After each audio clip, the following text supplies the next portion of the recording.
મિત્રો, Manoj વાજપેયીની silence 2 ZEE5 પર મંગળવારે રિલીઝ કરવામાં આવી.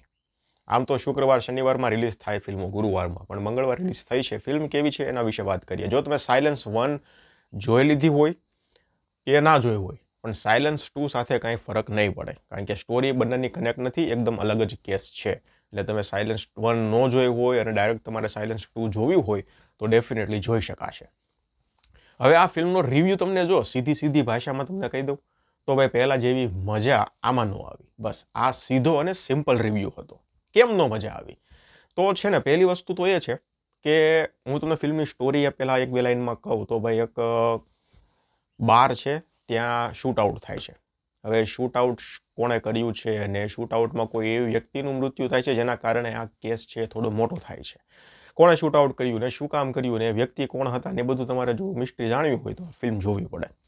હવે જે લોકોએ દુનિયાભરની વેબ સિરીઝો અને ફિલ્મો, જે સસ્પેન્સ મિસ્ટ્રી ટાઈપની સસ્પેન્સ ફિલ્મો ને એવું બધું જોયેલું છે ને, ટૂંકમાં જે આમાં માસ્ટર થઈ ગયા છે ને, એ લોકો માટે આ ફિલ્મમાં કાંઈ નવું નથી. પણ જે લોકો હમણાં નવું જ ટ્રાય કરી રહ્યા છે કે ભાઈ, હવે આપણે થોડા સમયથી મિસ્ટ્રી અને સસ્પેન્સ ફિલ્મો જોવાનું શરૂ કર્યું છે, એ લોકોને ડેફિનેટલી આ ફિલ્મ ખૂબ ગમશે. એટલે પ્રો ઓડિયન્સ તમે કહી શકો કે જે લોકોએ બહુ જ મિસ્ટ્રી અને થ્રિલર ફિલ્મો જોઈ છે, એ લોકોને કંઈ નવું નહીં મળે આમાં. પણ હા, એક વસ્તુ છે કે સ્ક્રીન પ્લે સારો છે એટલે તમને બાંધી તો રાખશે જ. શરૂઆતથી લઈને જ એન્ડ સુધી આ ફિલ્મનો જે સ્ક્રીન પ્લે છે ને એ બાંધી રાખશે. બીજી વસ્તુ એ છે કે સબપ્લોટ નથી. એટલે કેવું થાય ખબર? સબપ્લોટ કહેવાય તો એટલે પહેલાં તો મેઇન સ્ટોરી ચાલતી હોય, પછી એ સ્ટોરી અટકાવે અને પછી બીજી સ્ટોરી આમાં શરૂ કરી દે, એટલે ફિલ્મની લંબાઈ ખાલે ખોટી વધારવાના ધંધા. પણ એ સબપ્લોટ આમાં નથી, એક જ સ્ટોરી છે અને જે પોઈન્ટ ટુ પોઈન્ટ વાત કરે છે. સ્ક્રીન પ્લે સારો છે એટલે તમને પહેલેથી લઈ અને છેલ્લે સુધી બાંધી રાખશે. તમને બોર તો ફિલ્મ નહીં થવા દે.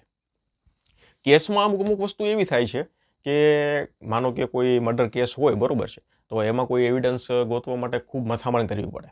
પણ આમાં બે ત્રણ જગ્યાએ એવું થયું કે આમ તમને આમ એવિડન્સ સીધું મળી જ ગયું કે ભાઈ આ ક્યાંથી મળ્યું, આપણને પ્રશ્ન થાય, લે આ ક્યાંથી મળ્યું. એટલે એવું બે ત્રણ વસ્તુ થયું છે. અને બીજી વસ્તુ, તમને એક્ટિંગની વાત કરું તો મનોજ વાજપેયીનું તો ભાઈ તમારે શું કહેવાનું. મનોજ વાજપેયી આપણને એવું લાગે કે ભાઈ આ પોતાની રિયલ લાઈફ જીવી રહ્યા છે, કારણ કે એક્ટિંગની તો શું વાત, એકદમ નેચરલ એક્ટિંગ કરે છે યાર, જબરજસ્ત. મનોજ વાજપેયીનું કામ આ તો પાછું દાબા હાથનું કામ હતું કે ભાઈ મનોજ વાજપેયી પાસે ડાયરેક્ટર પ્રોડ્યુસર આવ્યા છે કે ભાઈ એક સ્ટોરી છે, વાંધો નહીં, ચાલો ને રમતા, એ તો હું સવારમાં થોડોક ફ્રી હશ ને એટલે આપણે આ કામ પતાવી દઈશું. એ ટાઈપનું કામ હતું એનું, એકદમ દાબા હાથનું કામ. પ્રાચી દેસાઈનું કામ પણ સારું છે, બાકી કલાકારો છે બધાનું કામ સારું કહી શકાય એવું છે. મ્યુઝિકની વાત કરીએ તો મ્યુઝિક ઠીકઠાક છે, બીજીએમ પણ ફિલ્મને આમ સીનને અનુરૂપ છે. કોઈ એવું મોટો ટ્વિસ્ટ એન્ડ ટર્ન્સ નથી જે છેલ્લે આમ તમને એમ થશે કે ઓહ જબરજસ્ત, એવો કોઈ છેલ્લે મોટો ટ્વિસ્ટ નથી રાખવામાં આવ્યો. પણ હા, સ્ટોરીમાં અમુક જગ્યાએ થોડા ટ્વિસ્ટ આવે છે જેના કારણે તમને આમ થોડી મજા આવશે, તમે છેલ્લે સુધી બંધાયેલા રહેશો. કેસ પણ સારો છે, તમારો ટાઈમ પાસ થઈ જશે. તમે ફિલ્મ પૂરી થાય પછી એમ નહીં થાય કે યાર આમાં મારો ટાઈમ ગયો, ખોટો બરબાદ કર્યો, એવું નહીં થાય.